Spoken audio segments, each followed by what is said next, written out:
Welcome to the Blooming League of Original Podcasts.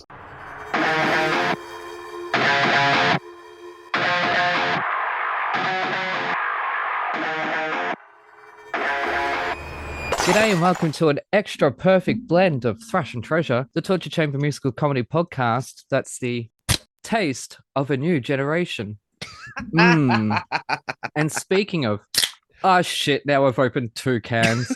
And speaking of shit, I'm Aaron, and I'm joined as usual by the man who can separate the sorrow and collect up all the cream, because he's our very own Candyman. It's Mr. J-Wags. How's it going? It is going wonderful. I'm still here in Ivins, Utah. We're getting ready for our first preview of Charlie and the Chocolate Factory coming up on Saturday. Now, am I reading it correctly that you've got 1 preview now and then 2 more in 11 days? Yes. Yeah, you got one on the 13th, which I don't know when this episode is going to drop because the whole Mother's Day is coming up and You've got to figure all your stuff out. I get that. Yeah, the way things work at Tuacans, we rehearsed the first 2 shows in repertory. So right now we are learning Charlie on the Chocolate Factory and Disney's Tarzan, the Phil Collins musical. And so we are basically teching for a week, doing 1 preview. And then next week we are teching Tarzan, doing 1 preview of that. And then the following week, we're doing alternating nights of previews. And then we open somewhere in the May 20s. I tell you what, I want to play in that theater so badly. Oh my God, the set psycho design and yeah, goodness gracious me. Like, I'm not a huge fan of having to sit on concrete slabs to watch a show. I mean, there are seats. I mean, it's not just like an open theater. There are seats there. Okay, that's all right then. I'm like, this ain't ancient Greece, people. That's all right. Yeah, it is a beautiful theater. Look it up, people. It's Tuacan. It's in, I do know, I looked it up. It's Saint something? St. George? We are in Ivins, Utah, just outside of St. George, Utah. I got St. George right. Which is 90 minutes away from Vegas. Yeah, it's right on the border. Yep. Awesome. Well, sorry, I'm not going to be able to get over there to see it because I'm stuck here in Australia. Because it's an ocean away. Yeah. I have friends who live in this country who aren't coming to see it. Don't worry about it, man.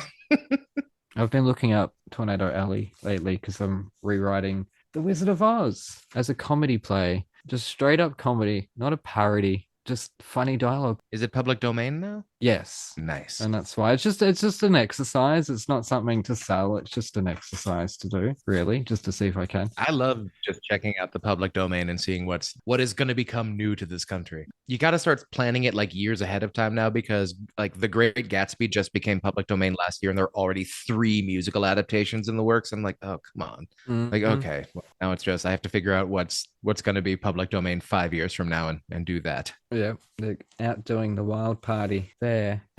Anyways, okay, got a joke. Knock, knock. Who's there? Yes. Guess what? What? We have another legendary Aussie diva in Cell Block H today, and she stands before us accused of the crime of being a goddess, especially since this champion has enlightened the industry since her debut day in the original Australian congregation of Godspell, from whence she preyed upon many a stage in a career that can only be described as Giant John by enacting the Bose stratagem when acting or directing and choreographing or devising hats worn by Frankie and Johnny in The Claire de Lune, where Cinderella has also gone with Hardy, the ad man, for an evening with Deb Kennedy and Uncle Vanya, but never taking one small step when stepping out with a couple of white chicks for some sheer madness and strange bedfellows, with Aladdin and the Dutch courtesan, insert Urinetown joke here, and after falling down that rabbit hole, the sun rises, waking Eve with a head full of love, but leaving us in a daze of our lives. Thus we promise, mum's the word, as the resistible rise of Arturo, Yui, you, me, and we all rise to our feet and take a leaf out of Errol Flynn's great big adventure book for boys by using today's chosen boatsicle to ship a huge, warm, nautical g'day and a happy Mother's Day to this naughty but coolest of our neighbours, where her cunning Sheila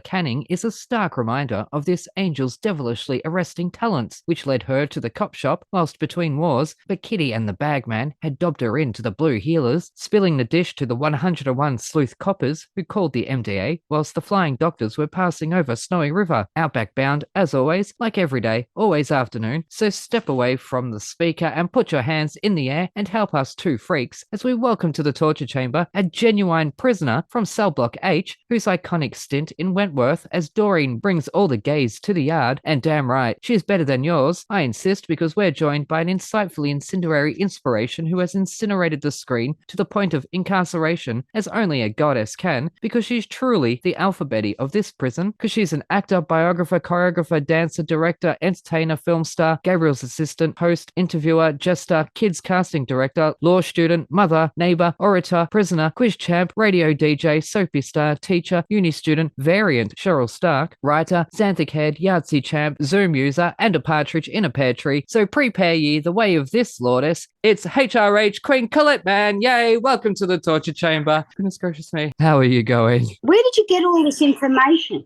I'm exhausted. Yes, not as much as me.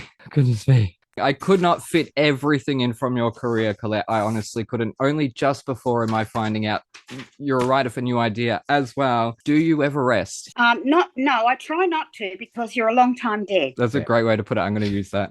And so I try not to. Oh, sorry, I'm really hot now.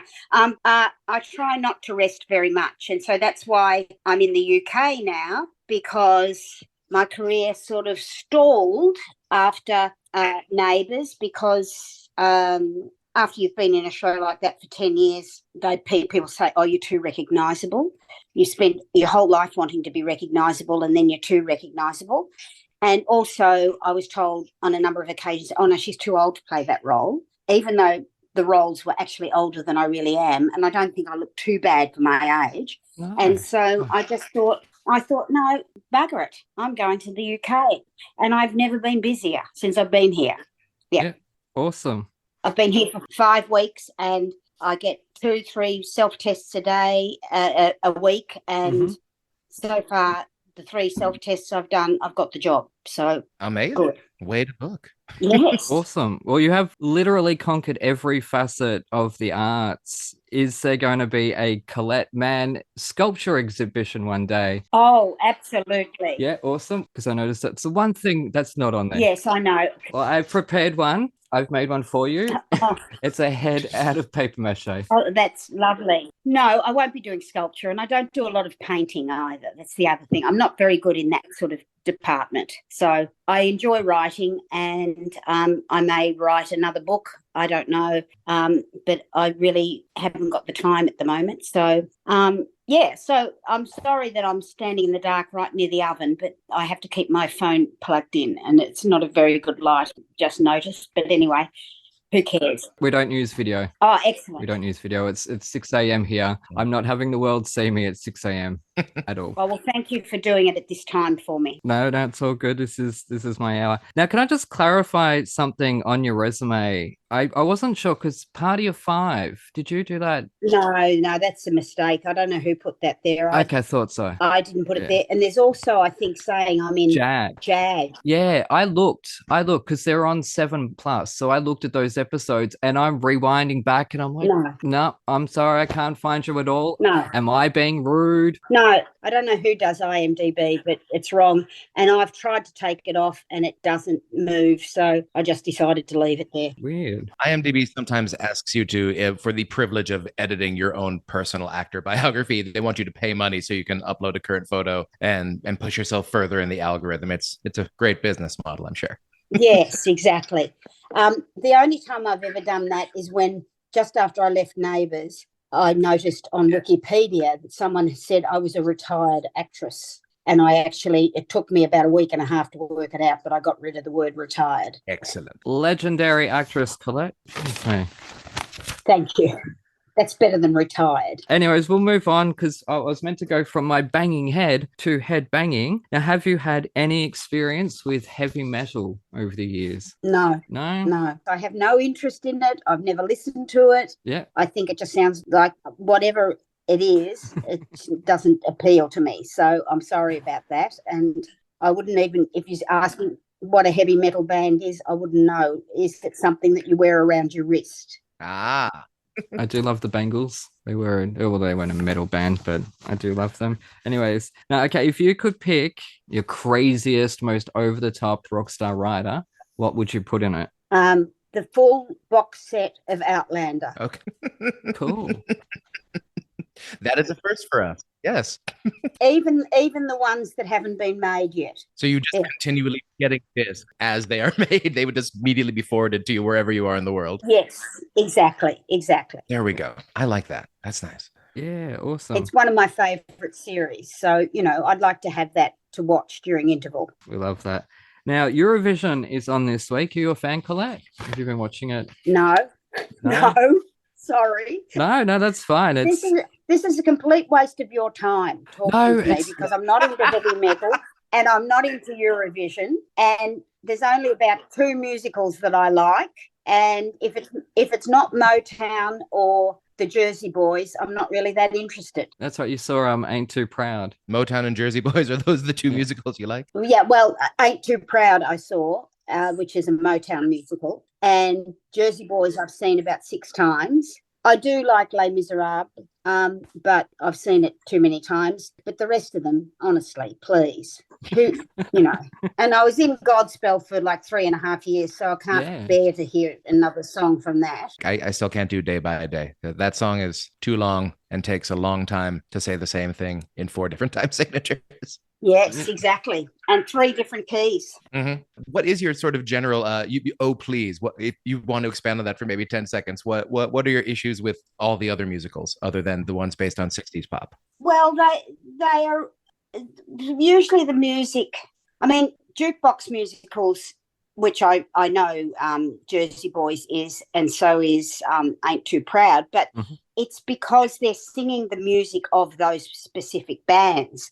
Mm-hmm. Like something like Mamma Mia, oh, give me a break, and and some of those songs that they just put into musicals to make them into a musical, and it's and there's some fantastic Steve. Oh, I do like Sweeney Todd, Stephen Sondheim, and a lot of what he wrote was fantastic because he wrote songs that actually pushed the story along. So you went into the song and through the song, something dramatic happened or comedic or whatever, and you came out of the song and the story was further on. It wasn't sort of like, I don't know, Anything Goes or, any of those where we've got the outfits and we've got a few dancers, so let's do the song, So you prefer like actor-driven and story-driven musicals when you're going there, or ones where you already enjoy the music heading into? Yes, exactly. Yes. All right. I'm a big fan of the Motown as well. There are a lot of jukebox musicals coming out these days. Like it seems like if you have a catalog, they're gonna get it onto the stage somehow. Yeah. Oh yes, yeah. There'll be the Bee Gees, and God help us, there'll be Air Supply, and there'll be a whole lot of things coming out. In fact, I think they tried a musical in the Philippines with Air Supply. It didn't work. Yeah. So I just think if you're going to write a musical, it's like a play. You wouldn't use other people's words in your own play. So why would you use them in a musical? That's all I've got to say. I'm being controversial. No, you're not. I completely agree. Yeah, you should hear me rant on this show, Colette. What song catalog would you like to see in a musical that you haven't seen yet? Is there a band that you're like, why hasn't the NX musical happened or something like that? No, none really, because I've said the ones that I like and why I like them. And I think that if they're going to write musicals, they should write original music for them. Yeah, wholeheartedly agree. All right, Mr. J-Wags, you listened to the album this week, and we did Lordi's Skeletric Dinosaur. Yes. So I'll let you take it away. This was a fascinating thing because I have not listened to that much Scandinavian metal. And I was expecting something a little bit different, especially once I saw a picture of the band. For those of you who have not seen pictures of Lordi, it's if any of you have ever gotten into Gwar, I guess in America would be sort of the closest thing, where it's just they put on these like giant rubber horror suits and masks and then just jam the F out. So I wasn't quite sure what to expect, but the thing I ended up really enjoying about the album was that first of all, the sound of the album. Apparently, this came out in a 7 CD boxed set called Lore Diversity. This is the first CD off. So thank you for not asking me to listen to all 7 albums. But this one seemed to be very much in the style of early Kiss. And I do love me some early Kiss. So I like the idea that these were metal songs that were heavy, but they were also in major keys. They weren't all just sort of shredding at the speed of light and trying to see like how many notes can I hit in 1 second. And that's the point of the album. The point of this album is you can be like, hey, we're going to have fun at this concert and we are just going to project all this sort of fun horror energy. And what I was really surprised me is that there was a sense of sort of fun in the album, like sort of a ghoulish, morbid fun that I found quite refreshing because I find metal can be very self-serious and pretentious sometimes. Mm-hmm. I admit I was a little worried when the first track was only just like organ sounds moaning like sopranos, and then like someone saying the monsters are coming. So I'm like, oh, this is going to be super heavy. But then it turned into a whole lot of fun double entendres. There were a couple of songs that are about like necromancers and the dragon, but like a bunch of them were just about like, hey, these are double entendres. Let's go through a bunch of them. Or isn't this a fun idea for a song? Like the first true song on the album, Day Off of the Devil. Like, first of all, when the riffs kick in, you're like, oh, that sounds like Kiss. And then there's a concept of like, whenever you have a good day, it's because the devil's partying and took a day off. That's a great concept for a song. And it's like, yeah, we're not talking about it's like, oh, you're going to die. It's like, we're gonna party for the devil has a day off. I thought it was a mistake. I thought it was Day of the Devil, and they accidentally put off of. Yeah, Day Off of the Devil. It's like, it's his. It's his day off. I thought it was a mistake. Okay, that's my fault. It could be just, they speak a different form of English up there. Mr. Lordi, which is the name of the primary songwriter and singer, he has a very unique voice, but it's not a melodic. Like he sings back on the chords, and it's just like clearly this is the dude's voice. But he does manage to get quite a good range out of that very, very rough voice. And I love whenever I hear a piano in a metal song, because you just so rarely hear a strong keyboard presence in metal. But yeah, a lot of these songs I felt sort of similar about. It's like they have a very good, interesting hook, like Star Sign Spitfire, the idea of like, you must be born under the 13th sign. And that's a fun exploration for a song. They weren't all about like, and now the dragon. There were a couple dragon songs like that. But some of the songs like Maximum O'Lovin and like Carnivore and Blow My Fuse, they are just like, hey, these are straightforward Kiss type songs about getting some. And I do think Carnivore was my favorite because you think it's just a song about oral sex. And then it turns out, oh no, she's actually a cannibal. And he's kind of into it. So that was a little fun twist in it, and I enjoyed that a great deal. But yeah, generally I thought the production of the album was very uncluttered. A lot of times with modern metal, you get the wall of guitar sound, just overdub after overdub after overdub. This one was very clean. You could pick out the different guitar sounds. You could pick out the bass really well. The keyboard sound came in, and it didn't sound overproduced, and it didn't sound auto-tuned. It sounded like we actually had people singing those harmonies live, which for me is far more interesting than the perfect auto-tuned chord sound. So for that, I really enjoyed it. I'd say if we are taking this out of 5, I would give it like a 4 out of 5. If you're interested in just metal for like the speed tapping and the musical complexity, you might not be as into this album. But if you are into 70s metal, and if you are into especially Kiss, Alice Cooper, a lot of the early like glam metal, this will be right up your alley. So I would recommend it for that. Awesome. I didn't expect that. Yeah, I didn't expect them to sound like that either. I was surprised. And I know all the different albums in that 7-disc box set, 7-album box set. It's not 7-disc. It's like literally 7 different albums that all have a different sound. Yeah. I love it when people are prolific and ambitious, especially in what metal can be a very restrictive genre. But this one I really thought was a lot of fun. Yeah, no, I agree on that. Now, the current lineup is Mr. Lordi. He's their mainstay. Hella, Mana, Kissy, and Cone. But the past lineups have included G Steeler, Enery, Magnum, Kita, Kalma, Otis, Ox, Amen, and my favorite, Awa, who was the keyboardist in their Eurovision performance. And I just love her because she was wonderful. Wasn't she just like that at the back? Like great energy off of Alma. Yeah. Her name comes from Be Aware, apparently, which I don't know why you need the B at the start. Why not just Aware? That's my name, Aaron Ware. No. Maybe that's why I liked her. Anyways, now I picked this one because the Dinosaurs, that's really all I picked it, because we had Zach Stentz on last week or a couple of weeks ago, whenever that episode aired, from Jurassic World Camp Cretaceous. Now I love that when they wanted to do 10 albums in this box set, the record company was like, nah, 7 will be fine. That's all. It's all right. That'll be fine. Yeah, I quite liked it. Did you listen to their Hard Rock Hallelujah? I did. That song slaps so hard. Like, oh wow. Yeah. Like, it was very different from the album, but like, yeah, it seemed like everyone was having a great time. And also, you cannot beat the energy of the Eurovision crowd. Like, everyone is going nuts for all these songs. If you've never seen the Stephen Colbert Eurovision parody, it is one of the funniest things I've ever seen with Eurovision, because one of his writers is very into Eurovision, and he did his own Eurovision pop song, which I believe is called "Hold Your Breath as Fast as You Can." Oh, I'm gonna have to look that up because obviously there was the movie on Netflix, Play Ya Ya Ding Dong. Yes, Fire Saga or whatever.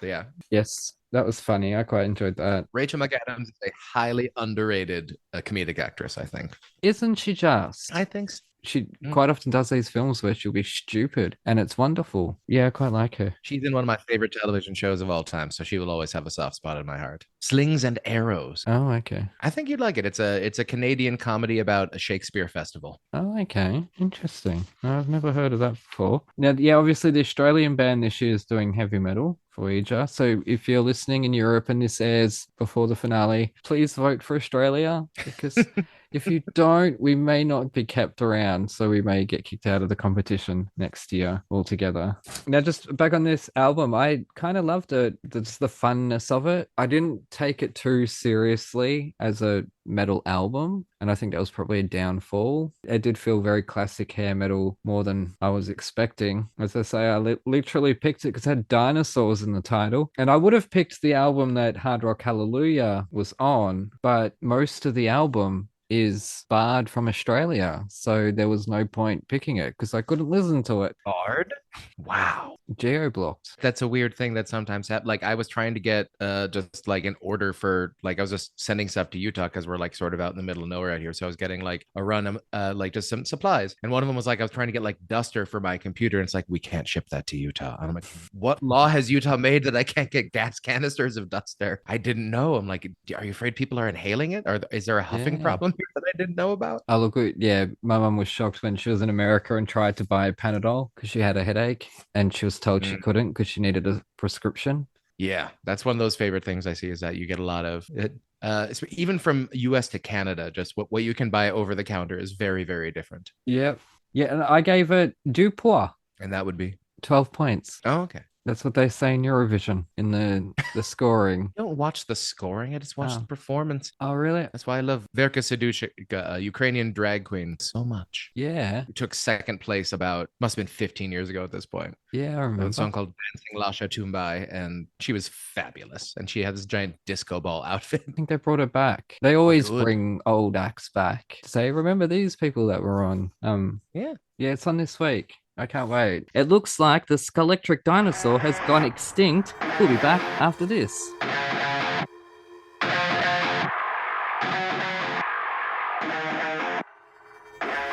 Hey there! It's time to get popped on culture, the official Puzzle Hub Pop Quiz podcast.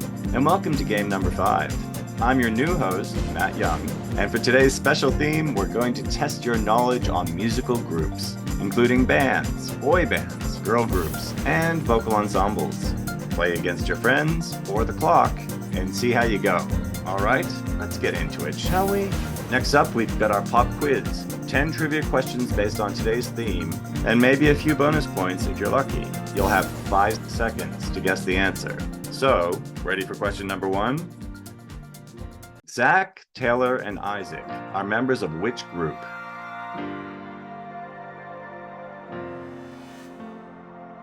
Hanson. Of course, they're famous for Mbop.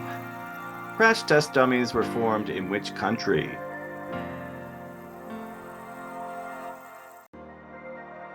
Canada, or as I like to say, Canada. Third question. Finish this album title. Never mind the bollocks. Here's the...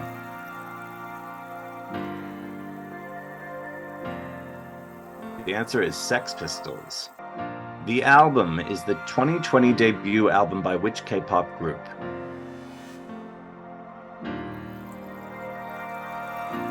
Blackpink. Jada Pinkett Smith performs lead vocals for which metal band?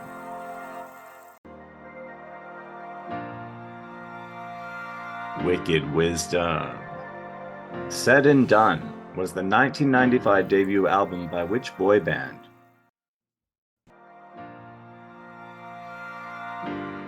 Boyzone. 7th question. According to Wikipedia, the Beatles were the last band to top the US Billboard end-of-year album charts. in which year did they achieve this?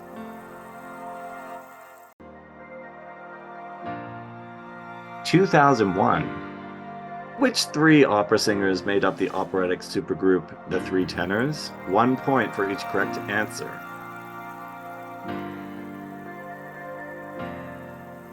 It was Placido Domingo, Jose Carreras, and Luciano Pavarotti. Are you ready for this one? Mesopotamia, Funplex, and Rock Lobster are hits by which band?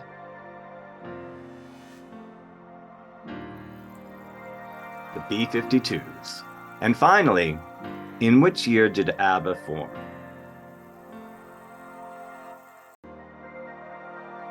That's right, the year I was born, 1972. How did you go on that round? And how'd you go overall? Add up your scores and let us know on Twitter. And be sure to check out our other shows on the Bloop Network, especially Thrash and Treasure, where you'll hear incredible interviews with genuine icons of stage and screen. So until the next game, I've been Matt, you've been Popped on Culture, and I shall see you next time. See ya!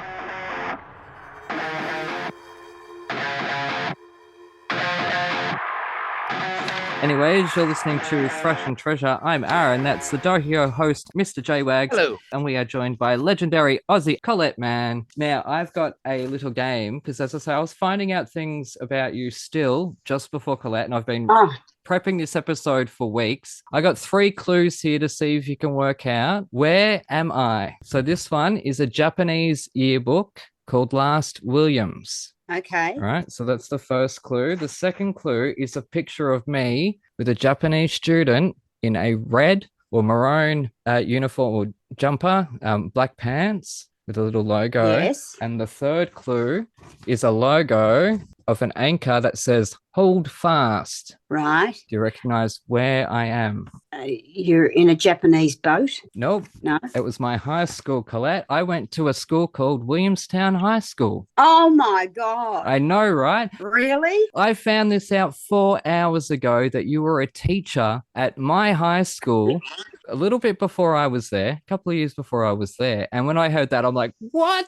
No way. Oh, I would say a few hundred years before you were there, I should imagine. I was a teacher there in 1971. Yeah. Wow. Yeah. This was right before your big break, I believe. And then you went on to do Godspell and then touring around that and directing that. And Yes. I listened to a podcast you're on before while I was having a coffee at about 2 a.m. Yes. So it was only literally 3 hours ago. And 4 minutes in, you mentioned that you're a teacher at Williamstown High School. And I'm like, what the fuck? Pardon my language, but I'm like, what? No way. Because there's been a lot of guests who've come on I've had connections with work-wise or just friends with or whatnot. Mm-hmm.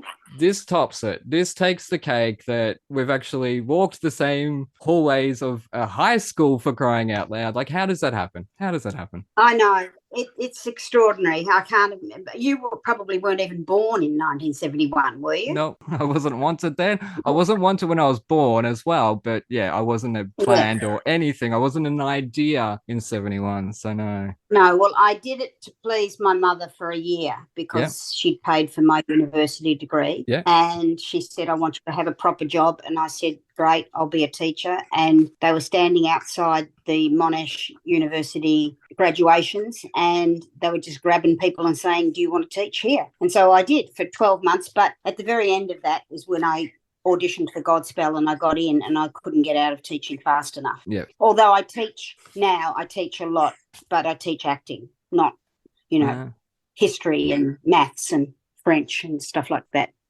I don't teach that anymore. So there you go. A law degree as well. So no, I only had part. I've only part got of part a of a law degree. Okay. Yes. Oh, there you go. I have what they don't have it anymore. It's called Bachelor of Jurisprudence, and you get it after 2 years of law.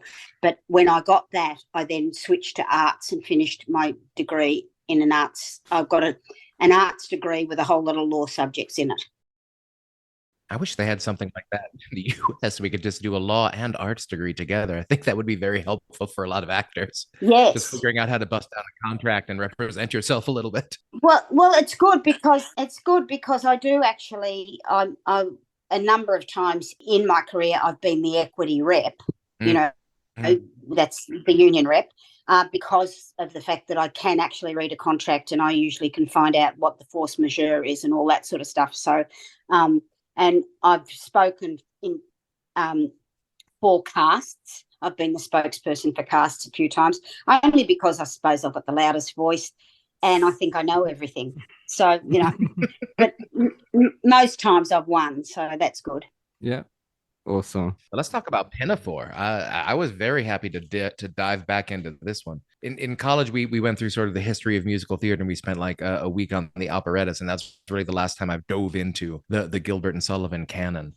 I've never seen them live. They did 3 versions of Mikado, Pinafore, and Pirates of Penzance in the 90s. In Australia, they turned them into musicals.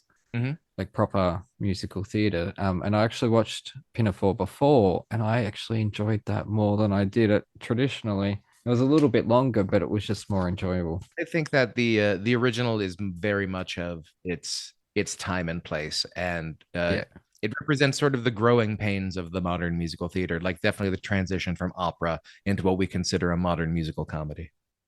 As much as does not care for them. No, you can tell. I've kind of commented on that. So before we ruin my review any further, I'm going to quickly jump into it. When I first embarked on HMS Pinafore, I found myself surrounded by seamen. Ew, sorry. I found myself flanked by sailors and just hoped one buys me dinner first. So we set sail, and the overture was to be expected, setting the classically nautical tone before local hustler Little Buttercup sails in on her bumboat to sell her wares that no doubt fell off the back of a truck. Rich Little Buttercup, more like. So thinking I might get a story about this rebellious fender, I was sad when the tides turned upon realizing this is a love story. Ugh, throw me overboard already. That is, until the captain rips open a box and out pops 100 fair maidens, just like Buttercup with her trench coat full of watches and wares. And what type of show is this? Goodness me. Big D's, seamen, a harem of women, bumboats. Whilst each time I found the music to be quite lovely, as I like classical music, I couldn't quite grasp the story, or at least keep focused on it, despite watching 2 different performances. So whilst I can totally see the long-lasting appeal of the music, the show itself felt quite thin. Back in the 1800s, shows and audiences weren't quite as complex. However, I could be missing something in the whole classism love triangle thing, and if so, that'd be wholeheartedly on me. Still, HMS Pinafore has been making waves for well over a century, so what do I know? 3 stars. And throw me in the brig, because I've spent over 60 days at sea, and not once was I drowning in seamen. I have a figurine from HMS Pinafore, believe it or not. Have you? Look at that. This is Sideshow Bob performing HMS Pinafore in The Simpsons, where Bart Simpson makes him perform the whole thing. I've had that for years. And I realized the other day, I'm like, oh my God, I have a figurine. Never knew the musical. Well, there you go. Well, it's not really a musical. They call it an operetta. Operetta, yeah, true. Yeah. Thank you for only using the semen pun 2 or 3 times. That's okay. I learned from this episode of The Simpsons, the Cape Fear episode, that when he steps on the rake, the more you do a joke, the funnier it becomes. So that's why he continues stepping on the rake, because the more it goes on, the funnier it becomes after a while. They talk about it in the audio commentary. Well, yeah, it's one of those things where it's like, and then Family Guy ended up grabbing that concept and sort of running with it even more. But it's just, we expect comedy 3s, we never expect the comedy 17. No. And you just keep expecting the bit to end, and it doesn't. So eventually you have to go through like the comedy trough where it's not funny, and then it becomes funny again because you're just constantly surprised that the bit keeps going on. Yep, that's exactly it. In fact, I learned everything I need to know about comedy from the Simpsons commentary. And that is a top 5 episode of The Simpsons. I will go to bat for that episode just as laughs per minute. Yeah, I love that one. John Vitti wrote it. And it's surprising, like, no, they actually do HMS Pen. They're doing the score. Like Kelsey Grammer does a pretty credible version of that show. That's the only reference I have to it, to the score. You had done that with Opera Australia, I believe, 2006. I did. Yes, I watched that production. That was very nice pro shot of it, and I really had fun watching it. Yeah. Now, you played Buttercup. Yes. Now, also someone famous who played Buttercup was Matt Damon, played that part in a show within a movie. So he actually sang falsetto in The Good Shepherd, it's called. Really? Yeah. Oh, yes. I've seen that film. Oh, yeah, I vaguely remember that. Yeah. It was a startling thing to be asked to do, because I don't consider myself a singer. I'm an actor who can sing. And to be asked to, I didn't have to audition. They just offered it to me. And the next thing I know, I'm on stage singing with Anthony Warlow, who can sing quite well, really. And thankfully, I already knew him because he'd been quite a regular guest on What's Cooking, on that show that I was with in the 90s, and he used to come on as a guest and cook things, and so we knew each other quite well, and he was unbelievably supportive of me doing the role. And I got a pretty bad review from the opera toffs, but everybody else thought I was pretty good in it because I was funny. Yeah. Mm-hmm. Well, a lot of times, especially with the older pieces, sometimes you get a lot of people who wanted to sort of maintain to almost be a museum piece as opposed to a living story that's going to be happening fresh in front of you every night. That's right. And I wasn't singing it badly, but I'm not an opera singer. And so, they were expecting some opera singer to do it. And instead they used a comedic actor. And lots of people loved it and some people hated it. But that's been my life, really. I polarize people. Well, that's artists should. We both think you're wonderful, and that's why you're here. Exactly. Oh, thank you, Jonathan. Now, there was also a jazz version on YouTube with Perry Como and Pat Carroll, who played Ursula in The Little Mermaid. That was like 27 minutes or something, 37 minutes. Not all the songs, obviously, but a jazz version of HMS Pinafore. Yeah, with Perry Como. You can watch it on YouTube. I watched it only a couple of hours ago. Or I can get a life. Or you can get a life. Yeah, that's true. Now, I love there was a quote about Gilbert. He was known for being cold, but one of the actresses who worked with him said that if any of the chorus girls were stranded after the last bus, he would always pay for their cab fare, whether they were pretty or not. What a gentleman. Oh, isn't that nice of him? Anyways. The bar is so low for Penn and Theater for just being a good guy. He paid people when they should have been paid and did a nice thing for them. The bar is just so low for producers sometimes. Yeah, tell me about it. I remember when I was in elementary school, we had we would have like monthly arts assemblies. And then one time we had the Operetta Society come in, and they did like a 40-minute version of HMS Pinafore with just like the hits and the basic plot with like 6 people. Oh, it's Pinafore Jr. And really, there's not much story to it, so you can just sort of do the famous songs, and you get it pretty well. It is one of those things where the style of the time. I try to get my mind around it as a songwriter and try to figure out where Gilbert and Sullivan were coming from, because there's a lot of repetition of lyrics where sometimes you'll see the lyric is just like a paragraph, and then Sullivan just takes it and like does repetitions and does like cadenzas and does like counterpoints. Like, okay, we get it. And he really loves when you have a laugh line, having the chorus immediately repeat the laugh line. And I can only assume that's for people who didn't catch it the first time, and also so you can laugh during it and not worry about missing any part of the song. But yeah, it's fascinating to figure out like what the concept of musical comedy has become from taking it out of like British music halls, then mixing it with opera, and then sort of redefining what musical comedy was, and then into the HMS Pinafore, the Penzance, Mikado, the Savoys, as we call them out here. Or Doily Okada? Sure. Oh, he's a director or someone, was he?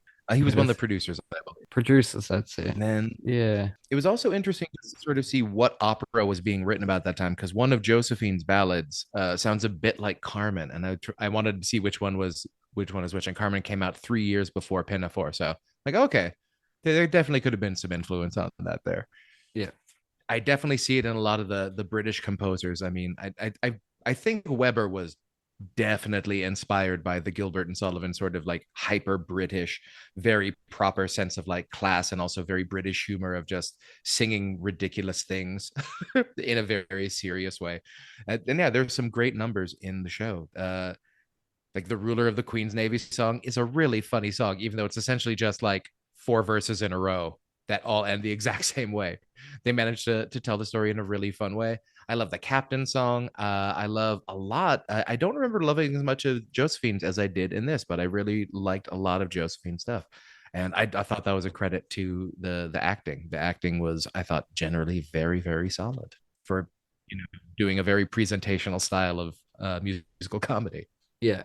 I was quite disappointed that it wasn't more about Buttercup because I just thought that was quite a progressive character to have this female street vendor with a trench coat opening up. Want to buy a watch? That sort of thing. That's what it felt like. And I thought, wow, this is going to be a fun adventure with her on the seas. And it was a love story. Yeah. You got to have the young hotness. That's what brings the people in. Rafe and Josephine. That's what they're there for. No, I'll be right. Goodness gracious me. I don't like romance all that much. Well, then you will love Charlie and the Chocolate Factory. No romance at all. Anyways, it looks like the Pinafore has shipwrecked, so we're going to go swim to an ad break.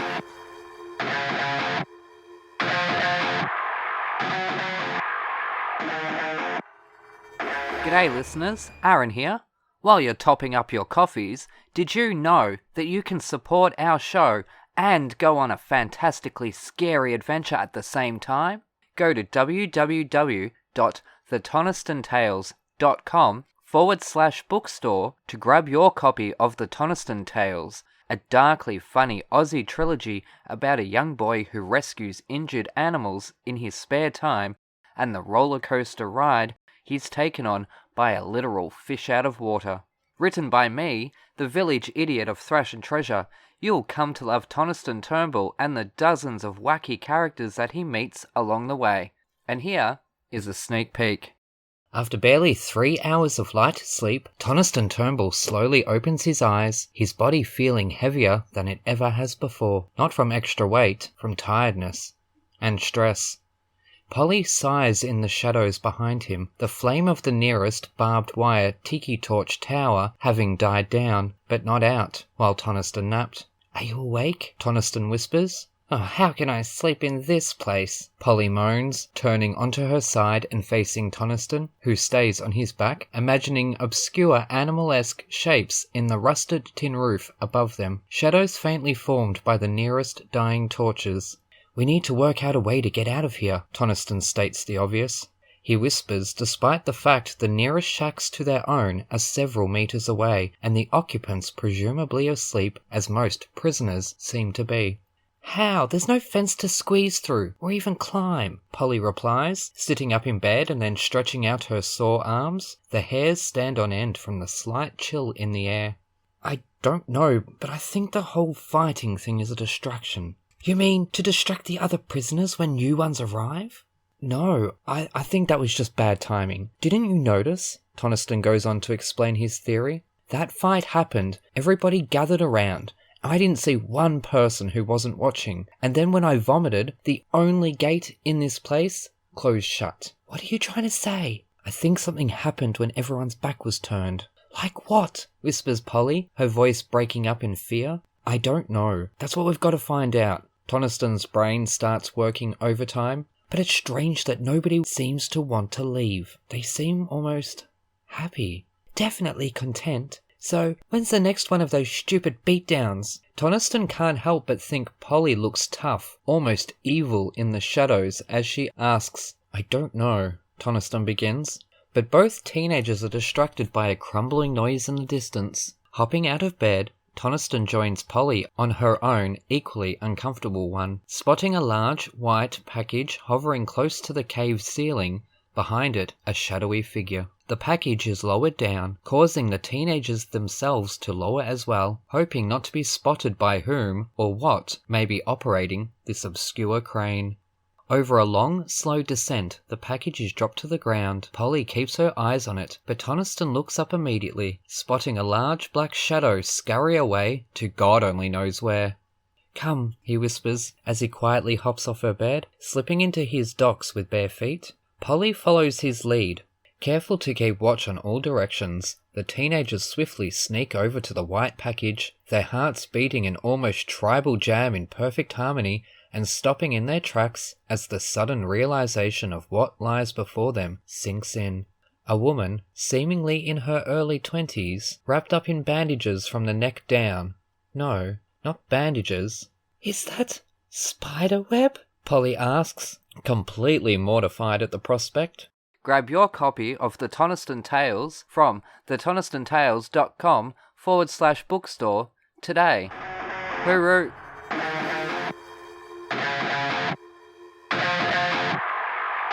Anyways, we're back with Thrash and Treasure. I'm Aaron, that's Mr. J-Wags, and we're joined by Colette Mann. Now, what's a recurring thing on TV that you find yourself ranting about constantly? It might pop up all the time. Well, you see, I'm in the UK at the moment, so it's mainly the coronation that's wearing me down. Yep. Because it was this weekend, and I can honestly say I watched for about 3 seconds when they put the crown on his head. I've never seen a king look more unhappy, and I turned it off then. But honestly, it's been ramping up here in the UK for about 4 weeks. I've been here for 5, and I reckon they were talking about it like as though it was the next day when I arrived, and now they're now talking about how fabulous it was, and we're seeing it all again. And, we hear the whole story about, Harry left early. Wouldn't you? I mean, honestly. Yep. And, so that's what is tending me to rant a bit. Yep. And also morning television in the UK is really... Yes. It's hilarious. Hilarious. Just even in Australia, Colette, every day they'll invite an actor on. It's like the 10th billing of a film, and ask them, so what was it like working with your more famous co-stars? Yes. Shut up. But it's funny about the coronation. 9 News started off their coverage, or something I saw, the newsreader goes, he's waited 74 years for this. And I'm like, he waited 74 years for his mum to die? Morbid. What are you talking about? That's really morbid. Oh, I know. They get totally carried away with it. But I can honestly say, people, when I was down in my local shopping centre on Friday, people were giving away flags, Union Jacks. And I actually said, no, thanks. Yep. I said, and they looked at me as though I was basically... I don't know, I could have been Rasputin. They just thought I was just the living end. But anyway, it's all over now, and they'll only talk about it for the next, 6 or 8 months, I suppose. Yep. And then isn't the most popular holiday in the world various countries declaring independence from the British Empire? Yeah, exactly. But of course we've got a holiday tomorrow because he got a crown on his head on Saturday. Oh, so it's another bank holiday. And that was why I had to be rushing around doing self-tests today, because it's a bank holiday tomorrow, even though it's Sunday today. People work on Sundays, but they don't work on bank holidays. So it's bizarre. It's odd. Now, okay, we'll move on. What was the naughtiest you were as a preteen? Oh, God, I wasn't. You weren't? I was so boring. Oh, no, that is boring. I'm sorry. I was so boring because I was at dancing school. Yep. And I was at dancing school practically every day after school. And when I wasn't at dancing school, I was at singing lessons. And so I didn't have time to get naughty. I mean, I think I was caught smoking once. And that was the last time I smoked ever because I felt sick. I think I was probably about 15 then. But no, because I was like at 3 different dancing schools at the same time. Yeah. Because my mother was determined I was going to become something. And then, of course, the minute I wanted to be an actor, she said, no, you've got to get a proper job.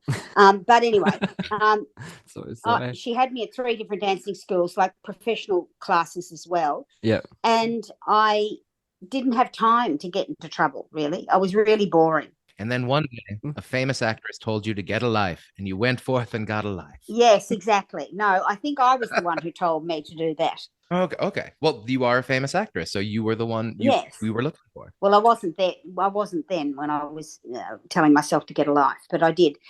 When I was but I was a late bloomer. I was about 23, 24 when I moved out of home. Yeah. Anyways, who's a living person you would love to play? Judi Dench. Yeah, I totally see that. Dame Judi Dench. Yeah, that'd be intense too. I'd have to work on her voice because she has a very distinctive voice. Yeah. Yeah, just take up smoking again. Yeah, well, she's had the most extraordinary career. And I mean, she's the most beautiful actress. I'd love to play her. Yeah. And if not, you two have to play sisters one day because I'm looking you on the screen right now, Colette, and I can see Judi Dench. Well, there you go. Am I crazy at 6 o'clock in the morning with too much caffeine? No, she'd be amazing. With and also it's just the amazing halo of light we get as you move around your kitchen. Yes, I know. Sorry, it's me moving around the kitchen. I'm trying to find an area that doesn't drive you mad. We're fine. I'm being petty. That's just me. I've got lights on my face anyway, so. The question I've been wanting to ask is that in looking through your extensive career, the sheer breadth of some of the shows you have done, because I know in Britain sometimes a season is 5 episodes, but like for Prisoner there were like 80 episode seasons. What is it like to have that sort of production schedule to be working on a daily soap opera or something that comes up with like multiple episodes per week? Well, when we first started, we were only making 1 hour a week for the first 12 episodes. Then it went to air and it was hugely successful. And of course, people saw dollar signs. So almost overnight, we started making 2 hours a week, which was a big step up. And we were paid a little bit more, not much. But that was hard work because we were a relatively small cast. There was only about 10 regulars. And we were in a prison, so we were basically in every scene, even if we weren't the leads in the scene. If you were in the rec room, for instance, you were in the rec room, and even if you didn't have lines, you were still there. But the worst show for that was Neighbours, because we were making 6 episodes a week, 6 half hours, which is 3 hours of television a week, and it was so fast. But when we got used to it, the regulars, you get used to it. But when guests came in, they just were, discombobulated completely by the fact that you had to know everything before you got on the set. You had very little rehearsal, and also one of the problems was that the scripts were not great because they didn't have time. I'm not knocking the writers. They did the best they could in the time that they had, but we were doing things on second draft. I mean, a film or a big television series like Trigger Point in the UK or Line of Duty, they'd be on their 10th draft before they make an episode. We were on the second draft. And so we spent a lot of time saying, no, I'm sorry, last week I said this, and now you're saying I'm saying this. Well, no. So you end up basically rewriting nearly everything you say. And it's hard work. It's really hard work. You guys sort of become the keepers of continuity then for your individual characters. Absolutely, the guardians of your own character, because the writers change so many times. Not only they move up, it's a great learning ground, Neighbours, but they move up, and then they would have a different editor on each block, and a block was 6 episodes. So the next editor will come in and say, oh, I think, Sheila should do this. And I'll go, no, Sheila shouldn't, because she said this last week. And they were always very good about that, to be fair. But it was because there was no time. It wasn't anybody's fault. It was because there was no time. And, they've rebooted it and they're doing 5 episodes a week. But I don't think the process or the system will be improved that much by dropping 1 half hour. It just seems like, well, first of all, like the writers and the editors and the actors just get so many reps, so many repetitions of being able to do it. The show is sort of just like, it's a moving train at that point. You just got to make sure you're staying in front of the train. Yes, absolutely. And it's like dominoes. If you take something out, the whole thing falls over. So, so sometimes you ended up saying, there's no way I would do this. There's no way the character would do this, but you just have to do it. And as the actor, find a way to make it work and sit within your own heart as to where it was, Who are more rabid, Prisoner fans or Neighbours fans? Because I'm sure it follows you. Both follow you around the world. I'm astonished because I did a fan event in Glasgow last week for Prisoner, and I did one in Birmingham last year, and now it looks like I'm going to do one in Manchester and one in Cardiff. They're not massive. They're like, a couple of hundred people. I'm not, I'm not playing the London Palladium for 3 nights or anything. They're really passionate, those fans, and there weren't too many weirdos, which was good. Yep. But the Neighbours fans, they're very passionate, and they're all madly looking forward to the new reboot. And, and if one more person asks me, are you going back to Neighbours? I'm saying it now. No, I'm not.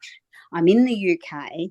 And I'm doing other things with my life because I did 10 years of it, and it was like 5 years too long for me. Do you know what I mean? I should have left much earlier. 10 years of 6 episodes a week is an insane schedule to keep. Yes, and not only that, but once you get known as that, then you can't get work doing anything else, which is exactly what happened to me. I don't know if it's happened to anyone else. I suspect it might by the number of them that flocked back to the show. But I couldn't get work, and it was because they said either you're too old or you're too recognisable as that character. So I just think I should have left after 5 years. But I'll be honest, at that time I was still enjoying it, and I was working with good people. My family members were great. And I enjoyed the money, and that can be a real trap. And so I should have left after 5 years, but I didn't. And so I've got no one but myself to blame, really. Have you always felt looked after, I would say, quote unquote, looked after in the Australian industry? It feels like over here it's international first and then our industry. I don't know. For most of the time in Neighbours, I was looked after. Just towards the end, I didn't think I was, and that was why I left. But I've never come across that, to be honest. I've always worked, I've worked in theatre. I've worked at the Melbourne Theatre Company a lot and Sydney Theatre Company, and they really look after you.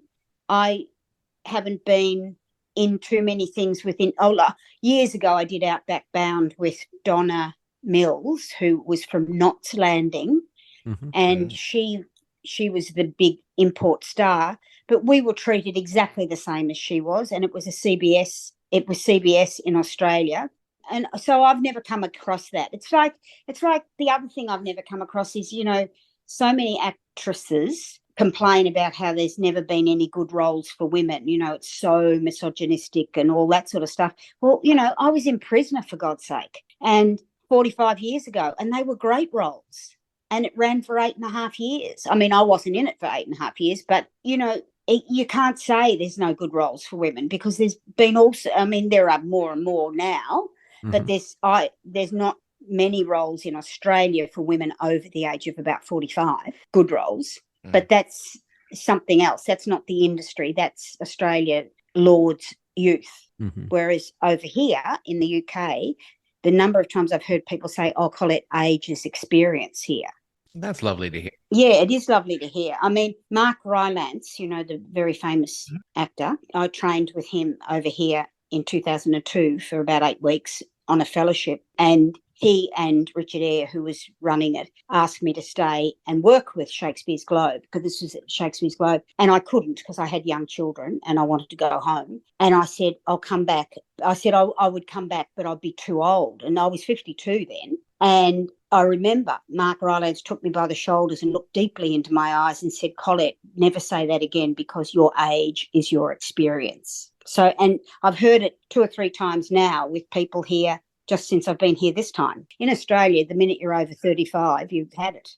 They don't have any. I'm talking about females. Look at the newsreaders. The minute a female gets to 50, she's gone. But we've had newsreaders up to in their 70s, male newsreaders.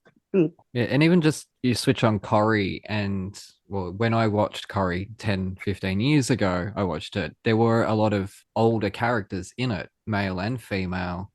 There wasn't just a whole bunch. It wasn't Summer Bay with these all washboard abs and the big boob jobs, they looked like real people who would live in a London borough or whatever they call it there. You know what I mean? Like, well, that's right. And yeah, what's really interesting is doing self-tapes here. A lot of the time, like today, I did a self-tape for a feature and I was told to wear no makeup, no jewelry, and not do anything with my hair. If I get the role, I'll probably be wearing a wig because there was something specific about the hair. But they want to see what you really look like. Well, I'd never dream of turning up to a self-test or even an audition in Australia looking like that, because they'll just look at you and go, oh my God, she's so ugly. She's got, because everybody, and that was the same thing when my character's son died in Neighbours.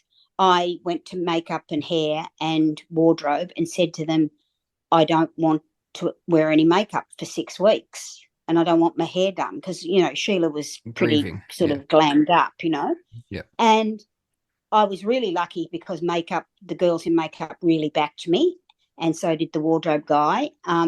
But a few of the directors were really horrified. You're very brave doing this. I said, I look that ugly, do I? Because I did look really ugly, and I wanted to look ugly because I was grieving. My son had died, and I can't bear that thing we do in Australia where your son dies and you're really sad at the funeral, and the next day you're back kicking your legs up and everything's all right, and I said, I don't want that to happen. So I was determined that it was almost 6 weeks before I started to then slowly move back into the painted lady that was behind the waterhole bar.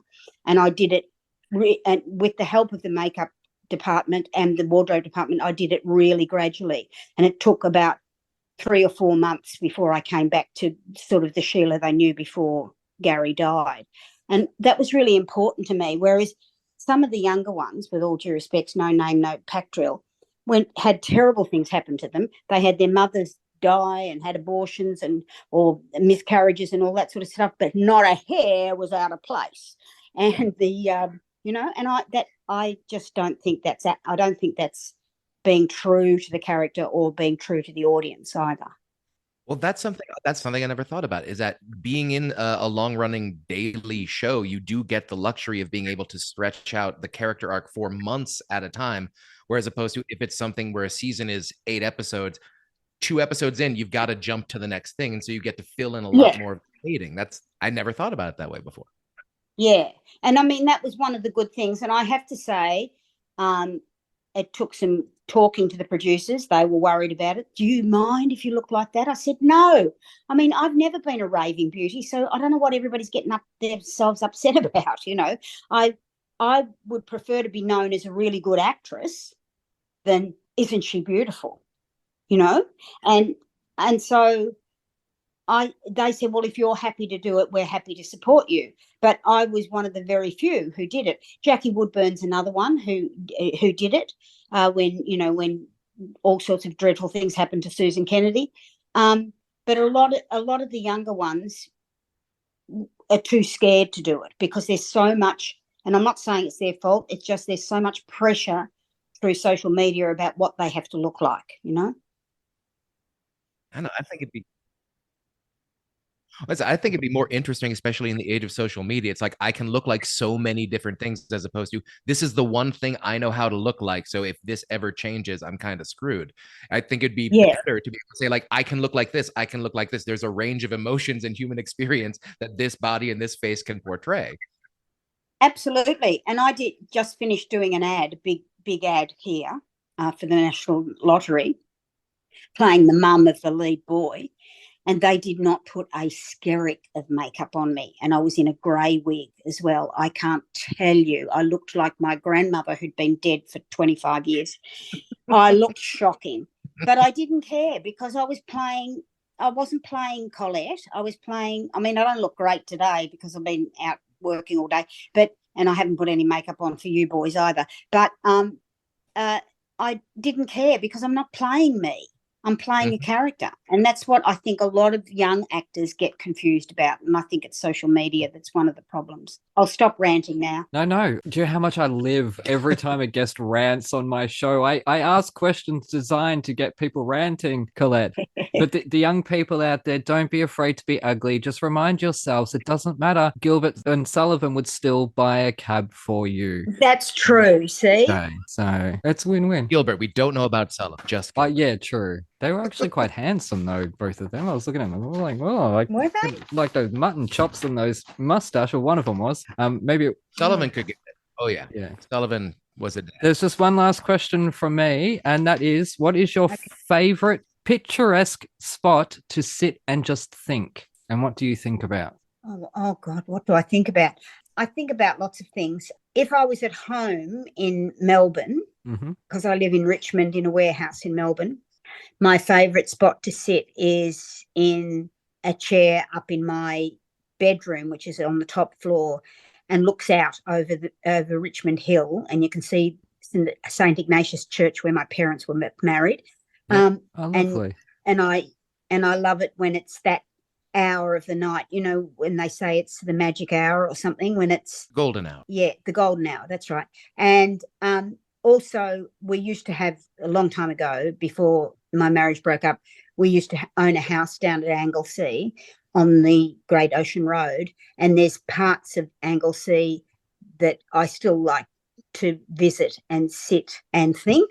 Yep. And I basically think about my sons. I've got two sons that I actually birthed, and I have my stepson who lives over here, who I raised, and I think a lot about them and how they're going, because they're all going very well, but I still, you know, you're a mother and you still worry. And I don't think about dying, although, you know, there are so many people dying at the moment in their 50s and 60s, and I'm 73, so, you know, I could pop off the twig just after this. But I don't think about dying, but I think about keeping my life going. So that's what I'm doing here. I don't ever want to move into a home. My boys have promised that I'll be cremated, and they'll put me in the green bin, but they promised to put the green bin out on Monday night. So Good son. Good boys. yeah, so no, so I think about ways of keeping myself. I do yoga every morning and I walk 10Ks nearly every day. And I think about things like that, like ways of keeping myself healthy, because I don't want to go the way my mother did, because my mother died of cancer and it was horrific. Now, just one last thing, a message from Adam Richard. Oh, yes. Oh, yep, you do remember? Yes, I know him. He goes, she probably won't remember me. And I'm like, Adam, no one remembers you. I'm kidding. I love Adam. Jonathan's met him. He's been on this show twice now. He sends his love, and he says, I'm so sorry to hear about Maxine, and me too as well. Oh, yes. I don't. That's happened since I've been here. Yeah. Look, to be fair, I didn't work with her very much. I think I was only... Oh, didn't you? Okay. No, I think she was there. I did know her. Yeah. But I left not long after she arrived in prisoner. And the last time I saw her was about 5 years ago, and she didn't look good then. So I don't understand. It's but very, very sad. I mean, 57, very, very sad. And, you know, then the guy from MasterChef and you know, various people. It's terrible, really. But, you know, who knows what people do in the quiet of their own homes. Are you agreeing? Yeah, that's it. But anyways, that's it from us. Thank you so much for taking the time. I know everything's been obviously so whirlwind for you. Look, thank you. And I'm sorry it's been such a drama getting onto me and everything. I'm not good technologically, as you've probably gathered. And it's been really lovely to talk to both of you. And I hope it all cuts together okay. Thank you. Have a wonderful time in Belgium. Yes, I'm so jealous. Oh my God. I will. Yes, I'm pretty excited. Yes. Thank you so much. Lovely to meet both of you, and we'll talk again sometime. Anyways, a huge thank you to Colette Mann for joining us. You can find Colette on the social medias at man_real_man. So that's MANN_real, as in REEL, as in a film real, and then man again, MANN. And I'm pretty certain that's across Instagram and Twitter as well, but that's it on Twitter. You can find Mr. J Wags at Mr. J Wags or on YouTube, check out his show, The Dohio. And if you're near Utah or around that area, anywhere in America, go check him out in Charlie and the Chocolate Factory. I cannot stress what an amazing actor this guy is. So you need to go see him as everyone's favorite creepy uncle. Yeah. I wish I could say it. I really do. Anyways, you can find us at Thrash and Treasure on Twitter and wherever, Facebook, YouTube, Instagram at Thrash and Treasure Podcast. Anyways, that's it from us. You take care, look after each other. Thank you for listening, and we shall see you next time. Uru. Bye. Like quicksand!